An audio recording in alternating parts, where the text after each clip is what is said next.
is on tenterhooks right now. Every school that has boarding facilities will be on tenterhooks. I would like you to just say a few words about how they can improve on the security that they have on ground so that those children are not at risk and are able to concentrate on the function for which we have sent them to school, which is to go and study and pass exams. Yes, I share with you your worries and concerns because I'm equally a parent. And as a matter of fact, I feel so bad when I recall the attitude of Nigerians towards the Chibok saga that we have. These are our children, over 200 of them. And Nigerians, like I said, we suffer from a culture of silence. We don't say no to what is wrong, because it's when we say no, we begin to do something about making sure that our no is no. What am I talking about?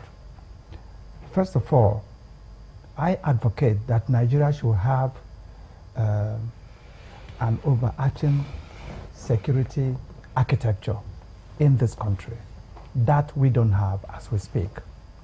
And that is why our learned friend here, he came close to that when he said that you find a situation where there is no coordination or cooperation between security agencies.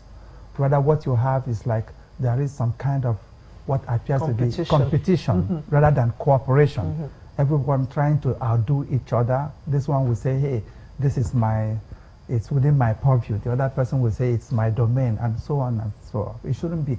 If we have an architecture that captures all the security network that we deploy as a nation, it will go a long way. Now, secondly, you see a situation of proliferation of schools, churches, all manners of public institutions, which the government have no record of.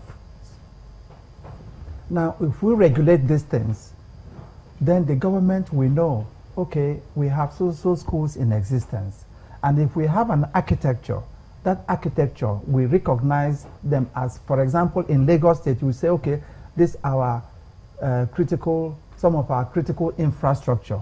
Even at the national level, we do not have, if you ask any Nigerian, what are those critical national infrastructure, they cannot tell you.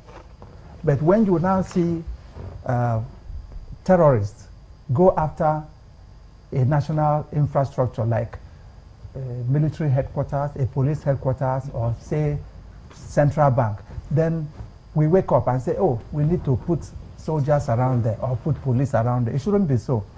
We should be forward-looking. We should be proactive.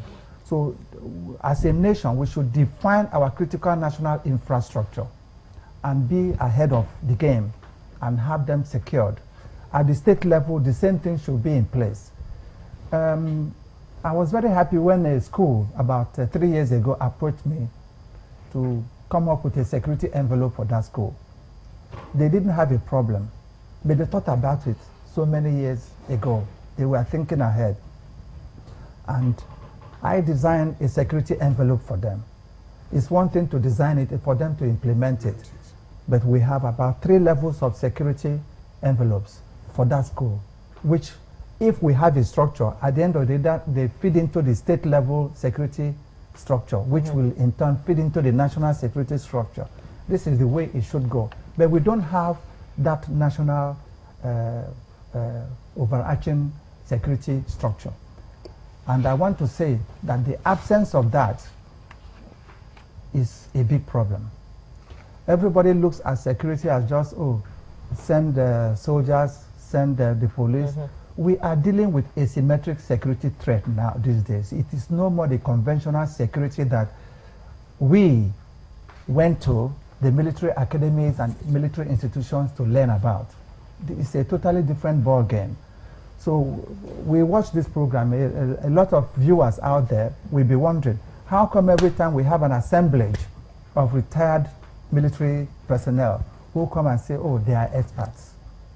I'm not talking of, my expertise is not because I'm a retired military personnel.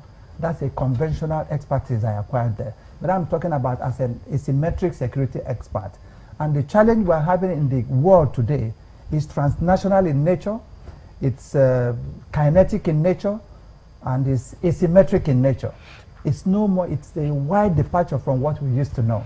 Let's yeah.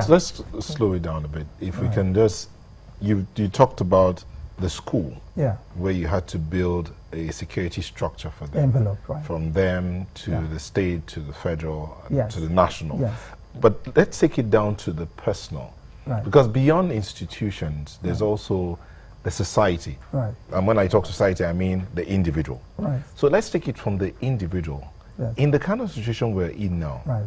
how can we solve this lack of security structure to the point that we can go from individual to the local, to the state, to the national? That's why I told you that even in that structure, the example I gave you about the school,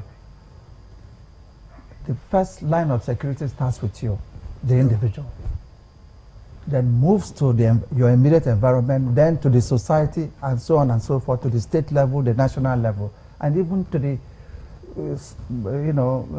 sub-regional, even contiguous states, up to regional and international level. Mm-hmm. So that's what I'm saying. If we don't have the necessary structures in place, there is a huge problem, and that's why we're having the problem we have today, because there is no structure in place.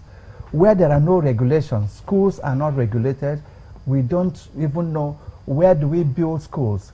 We have a country where there is absolute lack of planning. Yeah. People build schools everywhere, churches are everywhere, so it becomes an uphill task to secure such places, even when the state doesn't even know that those things are in existence there.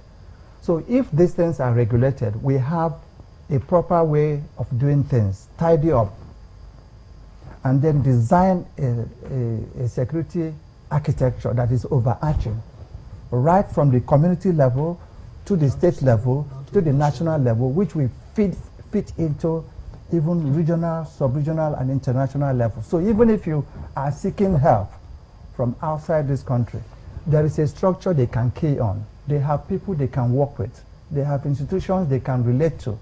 There is a gap. There is a yawning gap as we talk. That's what I'm talking about. Kanadari, he's talking about the beginning of it all is the individual. And strictly speaking, until the advent of Boko Haram, the Nigerian was not used to being observant and having to report suspicious movement and suspicious people, even till now, to the police. But more and more, we are being told we have to keep our eyes open, keep our ears open, suspicious packages, suspicious people. You call this number, call that number. Now, we're not used to this.